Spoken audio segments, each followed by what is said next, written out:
Heathen thought of the day. Somehow, 2 days in a row, we've colour matched again. You can't help yourself, can you? You can't help. What do you mean I can't help You myself? love it. I don't look at what you're Yeah, wearing. You're influenced by me without even knowing I it. don't think I am. Yeah. I really don't think I am. So would you like to share what's on your mind? Yeah, I've been writing a lot lately. Not Heathen, because that's done. Not Live Down Rock Harder, because that's done. Talking of Live Down Rock Harder, by the way, I've just seen the adverts coming out for Spinal Tap 2, and either they're showing the crappiest parts of the movie, or it's just not going to be very funny. And it just goes to show again the lack of foresight, talking to producers, telling people, I've got this movie about a rock band, it's a modern day Spinal Tap, and dare I say it, funnier in general, joke for joke, than Spinal Tap. And they're like, I'm not sure if the world wants a modern day Spinal Tap. Well, lo and behold, like just a little bit of time later on, here's Spinal Tap 2. So of course the world fucking wants it. Also, you moron. Weirdly enough, I would say that your script, Live Down Rock Harder, would be, again, I say weird because it's you, would be more mainstream. Yeah, it's got a broader appeal than Spinal Tap. The first time you read it, you didn't even get any of the in-jokes, and it's full of in-jokes if you like rock and metal music. And I got video of you. I took video of you reading the script for the first time, and like you lose all control of your faculties essentially. Do you remember that? Yeah, vaguely, but Yeah, I've still got the video. Just the look and anyway. Exactly. I don't think that was your thought. It wasn't my I just had thought. to interject with that. I had to get in there with that deal because So I've been writing more. So I mentioned Live Down Rock Harder, the funniest movie of like the past 25 years. Yes, I have got both the best horror of the past 25 years and the best comedy of the past 25 years. So I've been writing these other things. Every time an idea comes into my head, I've got a couple of other horrors. But when I was walking around the house with like either my pad or my phone or whatever, writing. And behind us, I don't know if it's on screen, but there, we've got like the Clive Barker novels and stuff. Some of those books are over 1,000 pages, and I was just thinking to myself, like, it must be a real ball ache to write a novel. And one, I asked myself, would I want to? I go, no, I don't really have any desire to do that.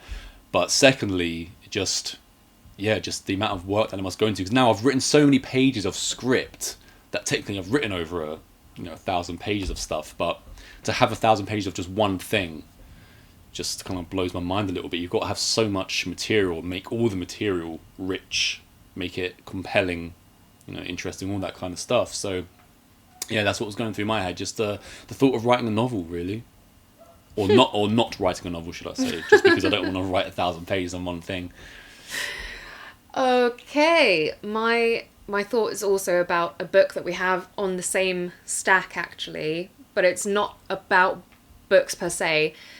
One of our, short videos that we've put out there on social media, and this one's quite old by now, is still the most active in terms of people commenting, etc. And it's about the Satanic Bible, Anton LaVey's, and it's purely a little video of the cover of the book and a little quote saying, "Have you read it?"